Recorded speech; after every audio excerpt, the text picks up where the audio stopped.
Hello and welcome to the InNews series of Drishti IAS. I am Ritu and today's session is about 𝐷𝐸𝐾𝐲 rape case, and this session is important for your GS2 perspective.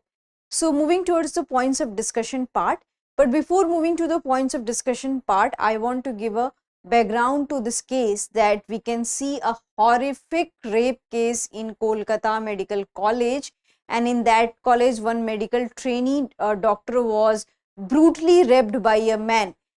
So in that case we can see that there were several protests were going around the country, especially in the West Bengal and in Kolkata the doctors were on the strikes. So these are the background of that case, and people were asking that there should be the death sentence of the accused. And in fact the West Bengal government had also asked that there should be the death penalty for the accused. However, the court has declared something else. So in this session we are going to discuss the case and what would be the scenario for the death penalty and everything. So coming to the points of discussion part. So first of all we are going to discuss the news, then we are going to discuss the rarest of the rare test which is related to judiciary. Then we are going to discuss about the Bachchan Singh case and what are the Supreme Courts and different courts observation onto this particular matter, and what can be the stages of trial, and then practice question for prelims. Before that you have to like, share and subscribe to this TIAS channel. Moving towards to the news part. So before moving to the news part, I want to make an important announcement for you. Drishti IAS Noida address is C171/2 Block A, Sector 15, Noida, Uttar Pradesh, and nearest metro station is Noida Sector 15. And classes are available in both the medium, Hindi medium and English medium.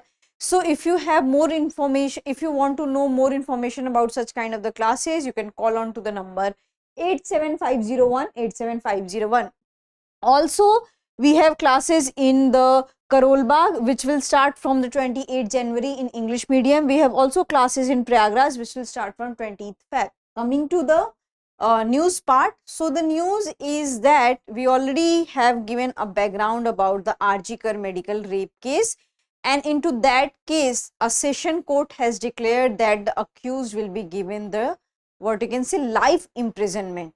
However, various people and the public demand was that the person should be hanged and there should be the death penalty for that person.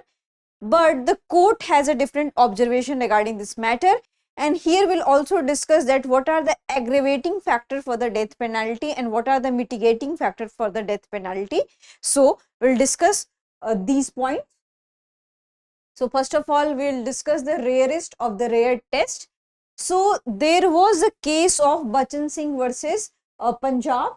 So this is the case name, Bachchan Singh versus State of Punjab in 1980, and in that case what we have seen that the Supreme Court has considered the constitutionality of the death penalty, and the Supreme Court had upheld that death penalty but said it should be imposed only in the rarest of the rare case.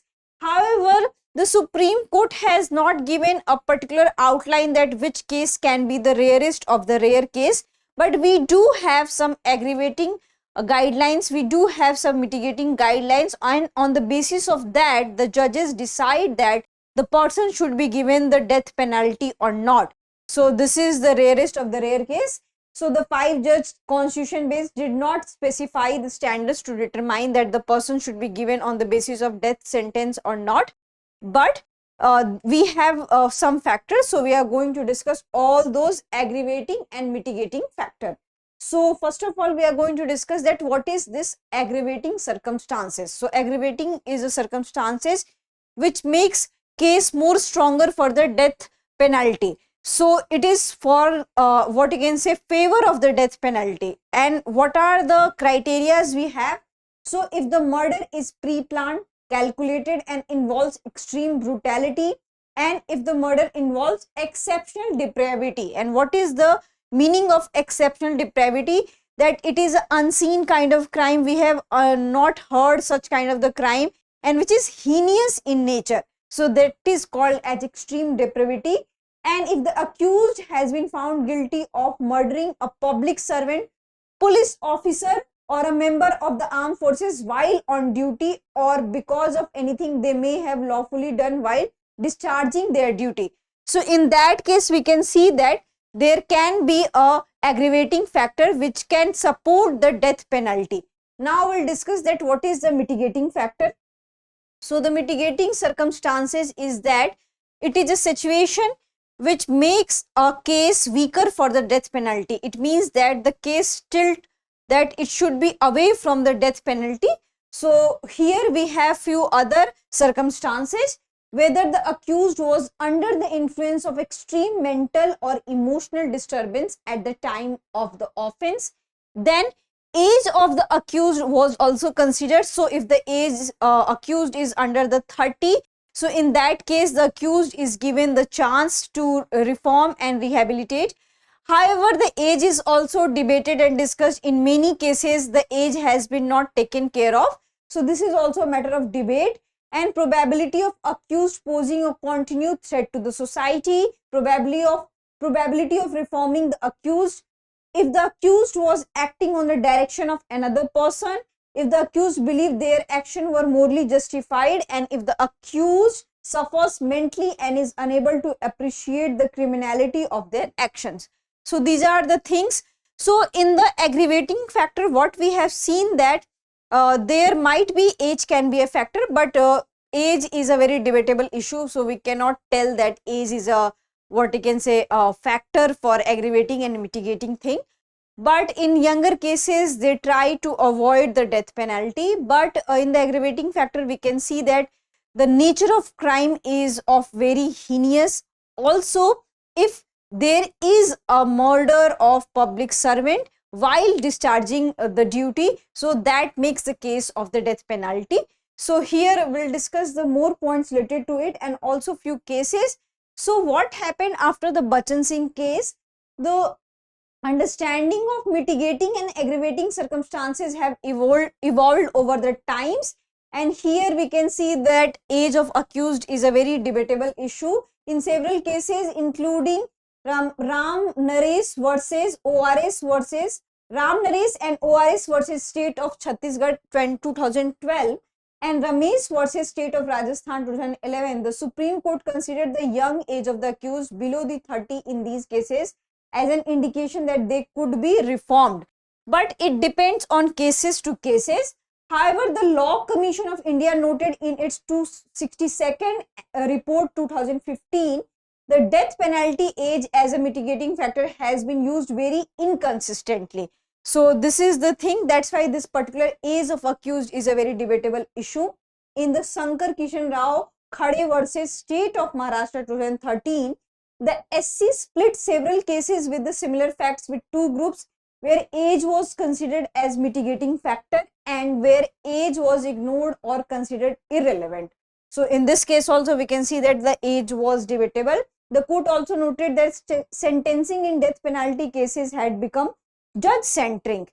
So in the 𝐅𝐨𝐸𝐻𝐾 case also we can see that the age of accused is of 35-year-olds. So here this criteria does not fit. So many times we have seen that the conviction, the sentence, not conviction but the sentence has become the judge's sanctuary. If the panel decide that the person should be given the death penalty, the person should be given the life imprisonment.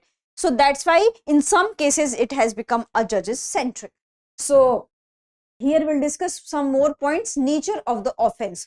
So in Shankar 𝐏𝐤𝐻, the Supreme Court said that it should be compare the case before them with the pool of cases concerning. So while this what you can say announcing and while giving any judgment related to the what you can say sentencing and any kind of the thing, the judges must see and must have a study of related cases, and by analyzing related cases this will decide that the person should be given death penalty or not.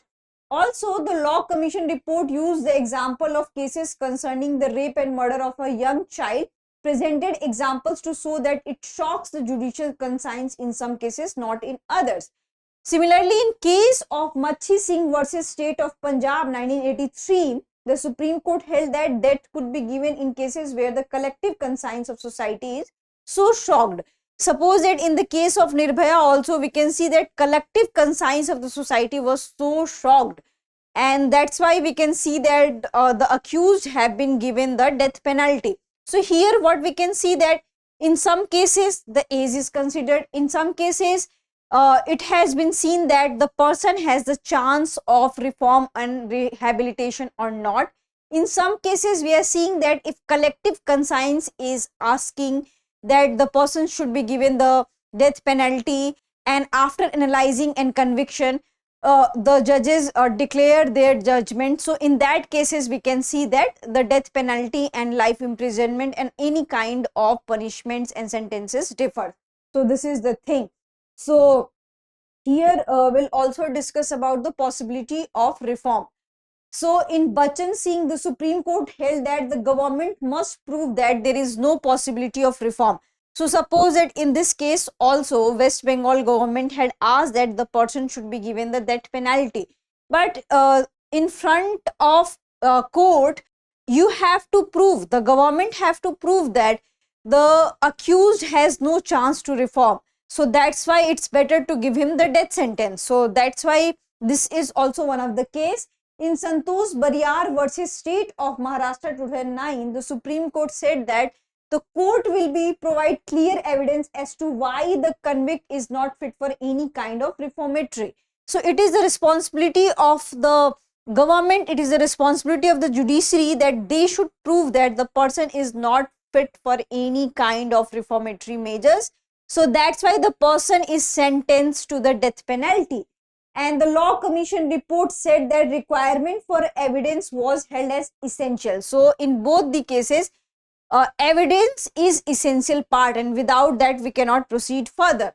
However, here we have also debates related to the trials and also the aggravating factor and mitigating factor. So it is a question in your mind that when kind of such there is a separate trial, so when should the court consider these kind of circumstances in case of aggravating and mitigating? So in Bachchan Singh, the Supreme Court said that the court must conduct a separate trial after convicting. So in general cases what we have seen that there is a separate trial, but that happens on the same day, and there is a difference between that. After the before the conviction and sentence there is a time period. So for aggravating factor what we have seen that before sentence aggravating factor is with the judges, but mitigating factor is given after the sentence, and given before the sentence but after the conviction. So this is the thing that the aggravating factor is already with the judges, so that's why it makes more stronger case that the accused should be given the death penalty, while the mitigating factors were given later. So that's why it makes a weak case. So in this case also we have to consider that both the factors should be submitted before the sentence, before the conviction also, so that we can have judges can have a total idea about that, and might be there can be more chances to it, because we do not know that what judiciary is interpreting and what anything or any kind of authority law commission is interpreting and what they are suggesting into this matter, we do not know.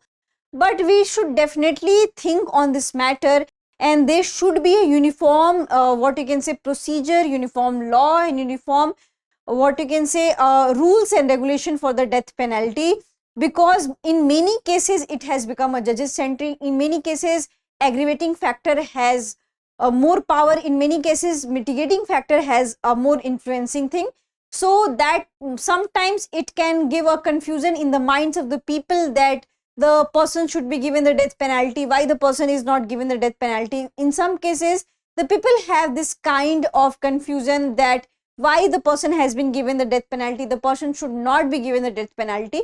So there should be a uniform structure related to the death penalty. Now we'll discuss the question part. So the question is, what issue did Supreme Court highlight in 2022 regarding sentencing hearings in death penalty cases? Lack of meaningful and effective hearings, overemphasis on mitigating circumstances, absence of a separate trial for sentencing, reducing the threshold for imposing the death penalty. So you have to answer this into the comment section. I hope you like this session.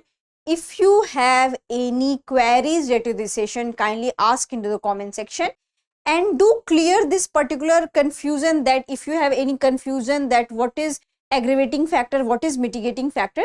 So aggravating factor is already with the judges, while the mitigating factor is submitted later. So this is the difference between aggravating factor and mitigating factor. And aggravating factor which makes the death penalty case more stronger, and what we can say, the mitigating factor which makes the death penalty case little weaker. So there is a difference. So you should not have confusion regarding this all thing. So I hope you like this session. Thank you for your time. For more informative content, like, share and subscribe, and do not forget to press the bell icon to get the notifications.